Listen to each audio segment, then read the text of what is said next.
there is no salvation for Western countries. Russia's nuclear triad is no longer catching up.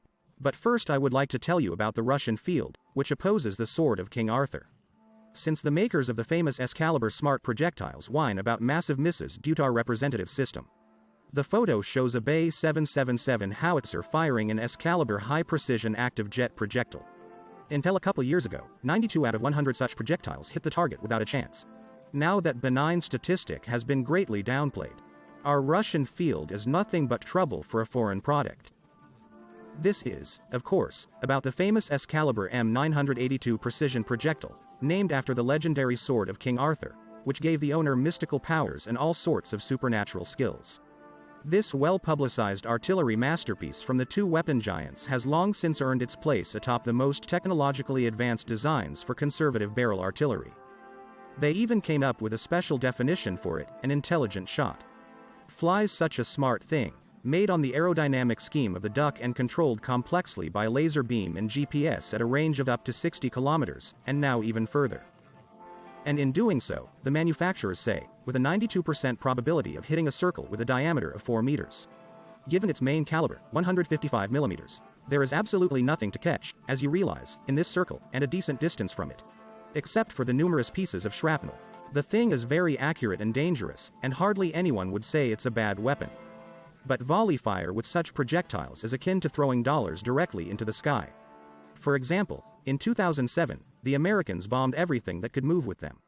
You can put a nice fact in here, though.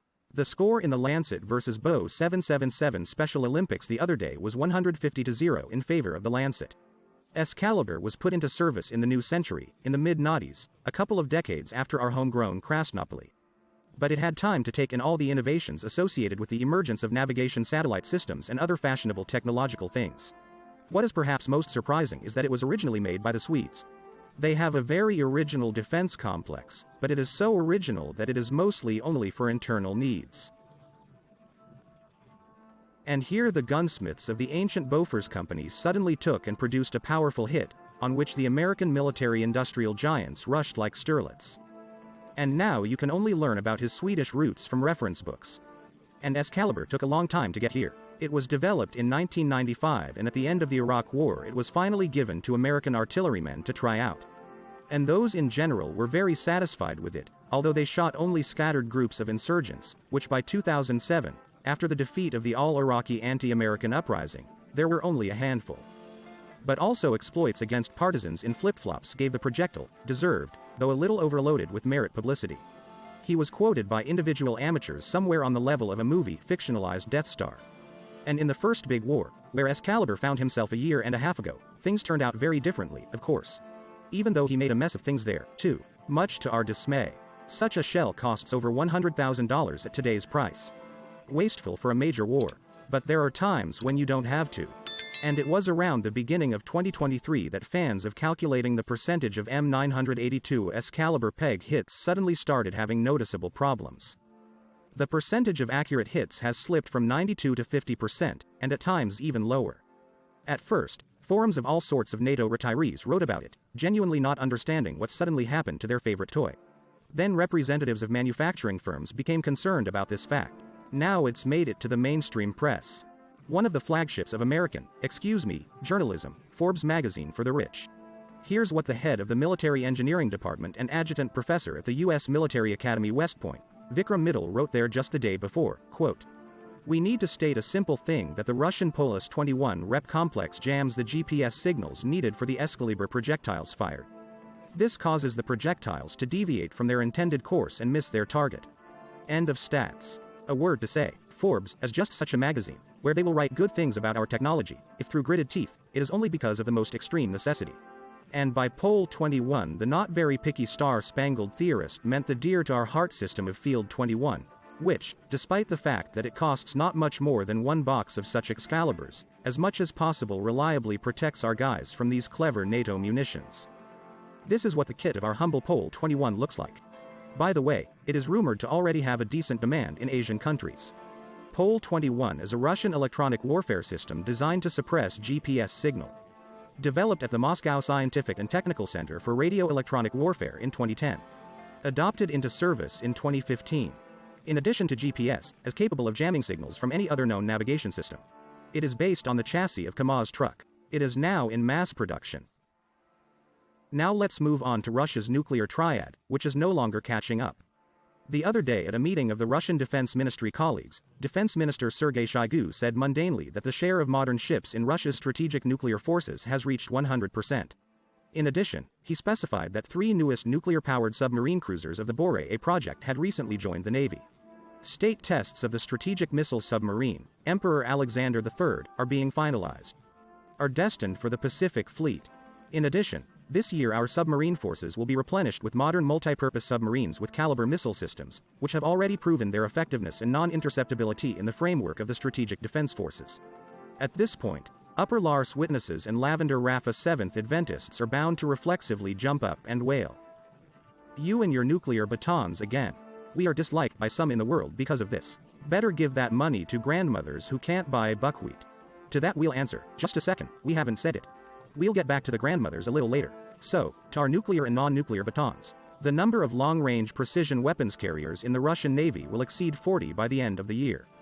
The level of modern military and special equipment in the Navy will reach 74%. The pace of modernization of long-range aircraft and nuclear weapon carriers is increasing. Accelerated production of hypersonic Dagger complexes continues. Mass deliveries of Zircon hypersonic missiles to the troops begin. Russia continues to consistently and effectively develop its nuclear program. More than half of the strategic missile defense forces had already been rearmed with the latest YRS systems. The first units with the new Sarmat heavy missile were put on combat duty. Regarding Yars and Sarmatians taking buckwheat from grandmothers. Yars will replace Poplar, and now NATO will need on average not 2 anti-missiles to shoot them down in theory, but as many as 50. So it's unrealistic to oppose them. Sarmatum is even sadder for NATO. This unique heavy missile has massive missile defense, suborbital trajectory, multiple decoys and guided warheads. A fact from the collection of cheerful witches, one such missile can turn the state of Texas into liquid glass, because of which our nice missile was called Satan Squared. But we ask grandmothers in NATO not to move away from the blue screens. So you don't have to get up twice. Our missile engineers began arming the already murderously cute Sarmatas with the promising Avangard combat unit, which the president compared to Meteor. Avangard are hypersonic maneuvering warheads that can dive at a tremendous speed of Mach 27. Don't ask. That's a lot, even on a moving target, practically from space. Detecting, intercepting, shooting down the Vanguard is impossible. According to the sad admission of experts of the British edition of the Daily Express, Western missile defense systems are not capable of intercepting these warheads. Fun fact from the Know the World collection: one avant-garde can turn half of New York City into a desert. But our drum is still spinning, and the right word is petrol. In early October of this year, Vladimir Putin amicably announced that Russia had successfully tested a nuclear-powered intercontinental Stormtrooper cruise missile. Not much is known about our new missile for obvious reasons. It has unlimited range and can stay in airspace for months, and even years, until the right command. Can fly around the Earth several times and hit from any direction. It is virtually invisible and invulnerable to enemy air defense. According to the head of state, the new weapons will ensure the strategic balance in the world for several decades ahead. But people with pretty faces may have a question. Okay, make 2.5 rockets for the VDNH, but where are you going with this? Versus the $800 billion annual US defense budget? We've talked about this before in one of the videos, but we'll say it again. Experts answer, yes, our military budget is 10 times smaller than America's. But if you approach the matter professionally and tastefully, you can even reduce such a preponderance to zero and go into the minus. A few examples. In the early 2000s, the Americans, believing in their dominance, decided to dominate from above and launched several global projects. Street Fighter coastal warship, stealthy Zumwalt destroyer, railgun, F-35 fighter and Sentinel intercontinental ballistic missile. A result to be proud of. 20 years and hundreds of billions of dollars have been spent. Three $22 billion Zumwalts are quietly rusting away on a raid somewhere, and they wanted to make 32 of them. Street Fighter at $500 million apiece, deemed unfit for serious combat. And the Relsotrone prefers not to remember. The multi-billion-dollar F-35 has 966 critical problems and deficiencies. And the development of the Sentinel ICBM has gone beyond every conceivable budget and timeline, which has been pushed back to 2038. In other words, you can make not less, but much more on the Russian ruble than on the US dollar. There will be some left over for all you dear grandmothers. Our leadership is adamantly opposed to the choice of gun or oil. But according to Russian Defense Minister Sergei Shoigu, The nuclear shield has been and remains the main guarantor of the sovereignty and territorial integrity of our state.